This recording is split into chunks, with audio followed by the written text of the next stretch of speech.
तो ये है आपका आरआरबी रांची का, और इसमें जो है टोटल नंबर ऑफ वैकेंसीज है 30। ठीक है, ये फार्मासिस्ट के लेकर। तो चलिए पैरामेडिकल यहाँ पे पहला फार्मासिस्ट का है और दूसरा है आपका नर्सिंग सुपरिटेंडेंट का। ठीक है, टोटल देख लीजिए नंबर ऑफ सीट्स 30 हैं। और चलिए शुरू से देखते हैं हम लोग ये यहाँ पे कौन कौन अप्लाई कर पाएंगे। कहीं कहीं पे आपका रीजनल क्षेत्र कार्यकर्ता का भी है। ठीक है, फील्ड वर्कर का। तो चलिए देखा जाए कहाँ पे कितनी वैकेंसीज हैं। तो इंडियन रेलवे ने वैकेंसीज जारी किया है paramedical category vacancy.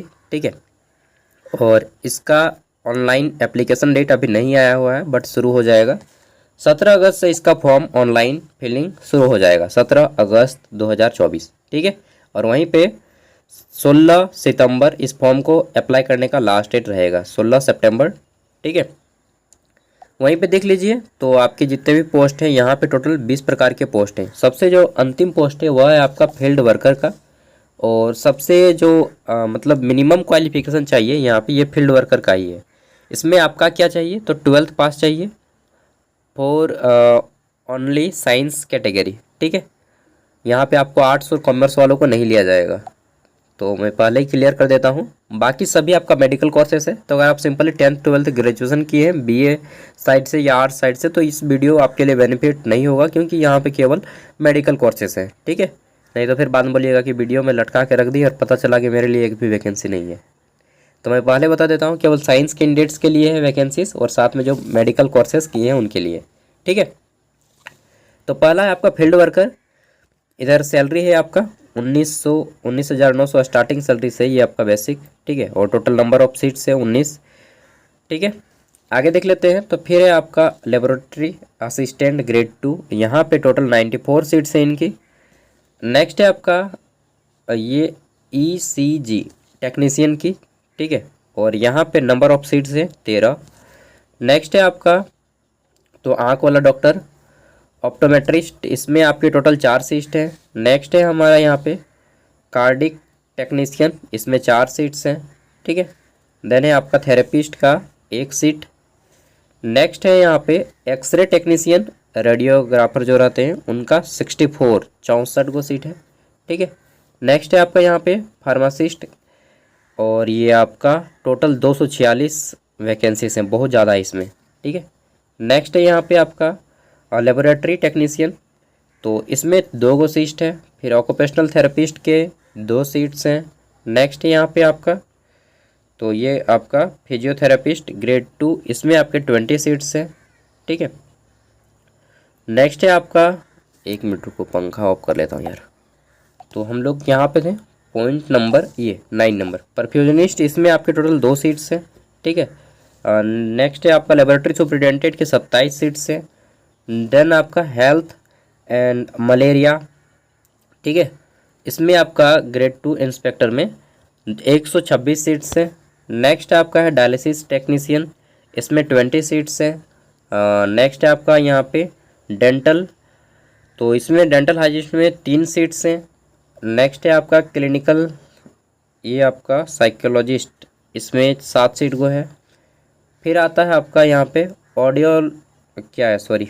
Audiologist and speech therapist, इसमें 4 गो है। फिर आपका नर्सिंग सुपरिटेंडेंट के 713 पोस्ट है, यही सबसे ज़्यादा है, इससे ज़्यादा आपको कहीं पर पोस्ट देखने को नहीं मिलेगा। ठीक है, नर्सिंग सुपरिटेंडेंट। नेक्स्ट है आपका यहाँ पे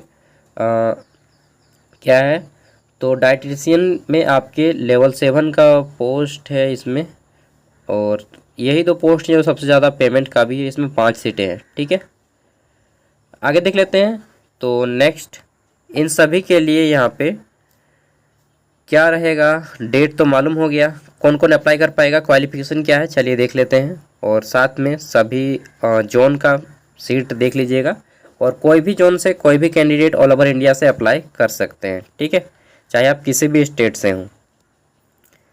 तो ये रहा आपका 3 प्रकार का यहाँ पे होगा टेस्ट। पहला है आपका B1, C1 और C2। ठीक है, मेडिकल का स्टैंडर्ड है आपका, किसके लिए क्या रहेगा वो आप लोग देख सकते हैं। बाकी मैं यहाँ पे शॉर्टली आपको बता दूंगा। एज लिमिट की बात किया जाए तो 18 से 33 साल रखा गया है कुछ कुछ में आपका 20 से 36, कुछ में 20 से 28, कुछ में 21 से 33 साल रखा गया है। ठीक है, तो कैसे पता कीजिएगा, देखिए एज ग्रुप जो दिया गया है यहाँ पे लोअर एज और मोर देन 30 आपको अप्लाई भी नहीं करना चाहिए क्योंकि काफ़ी ज़्यादा एज हो जाता है तब तक ना। ये देखिए अपर एज लिमिट है फॉर यूआर के लिए, यहाँ से काउंटिंग किया जाएगा, ओबीसी एनसीएल के लिए, एसटी एससी के लिए काउंट किया जाएगा। ठीक है, और एज लिमिट जो है आपका नॉट मोर देन बोल दिया गया है कि इतना से कम वालों को भी नहीं लिया जाएगा, 2007, 2006, 2005। ठीक है, और मैक्सिमम एज लिमिट इधर लिख दिया गया है। तो इसी एज ग्रुप के बीच में आपका एज होना चाहिए। ठीक है, जो भी एज रखा गया है इनका। साथ ही यहाँ पे एसटी एससी को 5 साल की और ओबीसी को 3 ईयर एक्स्ट्रा बेनिफिट दिया जाएगा छूट में एज में। ठीक है, बाकी आप फिजिकल हैंडीकैप्ड वालों को देख सकते हैं। फॉर्म फीस में अगर बात किया जाए तो फॉर्म अप्लाई करने के लिए जनरल और ओबीसी कैंडिडेट को यहाँ पे 500 रुपये लगेगा, लेकिन अब जब आप एग्ज़ाम बैठिएगा तो आपको 400 रुपया रिटर्न कर दिया जाएगा। 400 नहीं करता है, 375 के आसपास कर देता है। ठीक है, अगर आप एग्ज़ाम बैठते हैं तो एसटी एससी कैंडिडेट को यहाँ पे और एक्स सर्विसमैन पीडब्ल्यू कैंडिडेट्स के लिए 250 लगेगा। ठीक है, 250। और अगर आप एग्ज़ाम बैठिएगा तो सब पैसा आपको वापस भी कर दिया जाएगा, लेकिन फॉर्म भर के अगर आप नहीं जाइएगा तो आपका पैसा वापस नहीं किया जाएगा। ठीक है, चलिए आगे देख लेते हैं। तो यहाँ पे देन हमारा आ जाएगा, ये देखिए आपका सिलेक्शन का दे गया है सेक्शन वाइज मार्क्स। ठीक है, तो किसका कितना रहेगा वेटेज वो सब कुछ यहाँ पे मेंशन किया गया है, आप लोग देख लेना है। ठीक है, नेक्स्ट आगे आ जाते हैं। मेन चीज़ें यहाँ पे क्वालिफिकेशन और सभी जितना भी ये जोन है, ठीक है, इन सभी जोन्स में आपका बांट दिया गया है सीट्स। ठीक है, और सब जगह सब प्रकार का सीट अवेलेबल नहीं है। ठीक है, चलिए देख लेते हैं। तो पहला आता है यहाँ पे, इधर आपका मिनिमम क्वालिफिकेशन है, ये आपका पोस्ट है। ठीक है, तो नर्सिंग सुपरिटेंडेंट का ये वाला क्वालिफिकेशन है। तो जो लोग उस फील्ड से जुड़े हुए हैं आपको मालूम होना चाहिए आपका क्या क्वालिफिकेशन रहेगा। ठीक है, बाकी एक बार पढ़ लीजिएगा। साथ ही यहाँ पे हम जो सबसे नीचे वाला पोस्ट है ये आपका कहाँ गया यार, सबसे जो कम क्वालिफिकेशन चाहिए ये आपका फील्ड वर्कर का, और फील्ड वर्कर ये रहा 5 नंबर पॉइंट। ठीक है, सबसे छोटा है इसी का। इसमें बोला गया है आपका कि 10+2 होना चाहिए विथ आपका बायोलॉजी और केमिस्ट्री सब्जेक्ट होना चाहिए।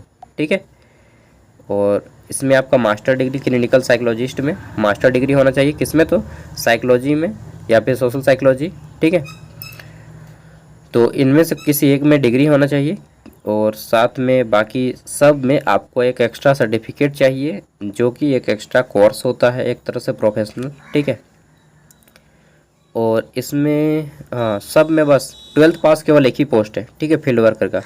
बाकी ये आपका जोन वाइज देख सकते हैं, RRB Ahmedabad, RRB Prayagraj, RRB आपका अजमेर, ठीक है, बेंगलोर, फिर भोपाल है, भुवनेश्वर है, ठीक है, बिलासपुर, चंडीगढ़, चेन्नई एंड गोरखपुर, गुवाहाटी, फिर है आपका जम्मू कश्मीर श्रीनगर, ठीक है, कोलकाता, यहीं पे सबसे ज़्यादा सीटें हैं कोलकाता में ही 229 सीट्स देखने को मिलती हैं, और फील्ड वर्कर का यहीं पे सीट्स है। ठीक है, तो फील्ड वर्कर अगर आप अप्लाई करना चाहते हैं तो आपको कोलकाता से अप्लाई करना पड़ेगा। कुछ सीट्स हैं कोलकाता में और कुछ सीट्स अदर जोन से भी हैं। ठीक है, फिर आपका मालदा का है, मुंबई का है, मुंबई में भी आपका फील्ड वर्कर का देखने को मिल जाएगा। ठीक है, आगे देख लेते हैं। फिर आपका ये कहाँ है, मुजफ्फरपुर, पटना, ठीक है, रांची में नहीं है, रांची में 2 ही प्रकार के, एक नर्सिंग सुपरिटेंडेंट और एक फार्मासिस्ट का। ठीक है, देन आपका सिकंदराबाद है, सिलीगुड़ी है। ठीक है, तो ये आपका जोन वाइज था और सब कुछ हो गया डिटेल में। अगर आपको अप्लाई करना है तो आप अप्लाई कर सकते हैं, अभी स्टार्ट नहीं हुआ, 17 तारीख से स्टार्ट हो जाएगा। बाकी यहाँ पे सब कुछ दे दिया गया है कि आपके एग्ज़ाम का सिलेक्शन प्रोसेस क्या रहेगा, एग्ज़ाम में क्वेश्चन किस टाइप से आएंगे, ये आपका नोटिस यहीं तक है। उसके बाद ये सारी चीज़ें आपके अभी काम नहीं आएगा, ये ज्वाइनिंग के टाइम में काम में आता है। अगर आप अप्लाई कीजिएगा तो इस नोटिफिकेशन को सेव करके रख लीजिएगा, क्योंकि बाई चांस अगर आपका सिलेक्शन हो जाता है, ठीक है, मैं बाई चांस क्यों बोल रहा हूँ, क्योंकि सिलेक्शन का चांसेस बहुत कम होता है इन सब में। ठीक है, फिर भी मेडिकल कोर्सेस हैं तो सिलेक्शन का चांसेस बढ़ेगा comparison to non medical courses जितने भी होते हैं। ठीक है, तो अगर आप कोर्स किए तो डेफिनेटली अप्लाई कीजिए, एक बार ट्राई कीजिए, ठीक है। और सब कुछ सिलेबस वगैरह यहाँ पे मेंशन किया गया है, आप डिटेल में डाउनलोड करके पढ़ सकते हैं, ठीक है, और तैयारी कर सकते हैं। बाकी एग्ज़ाम वगैरह सब कुछ दे ही दिया गया है, आपको एक बार खुद से पढ़ना होगा। मैं केवल बस एक बार अवेयर कर दिया आपको कि वैकेंसी आया है इंडियन रेलवे में मेडिकल कोर्सेज़ के लिए, ठीक है, पैरामेडिकल कैटेगरी से लेकर के अगर आप अप्लाई करना चाहते हैं तो अप्लाई कर सकते हैं। देख लीजिए कुछ इस तरह का माहौल रहता है इंडियन रेलवे, ठीक है। भारत के जीवन रेखा कहा जाता है, भारत का सबसे बड़ा एक तरह से गवर्नमेंट फील्ड में रोज़गार देने का जो सफ़र है इंडियन रेलवे के पास है। Thank you, bye. उम्मीद करता हूँ आपको यह वीडियो पसंद आई होगी। अगर आपका कोई दोस्त मेडिकल कोर्स किया है तो उन तक इस वीडियो को शेयर कीजिएगा। Thank you, bye.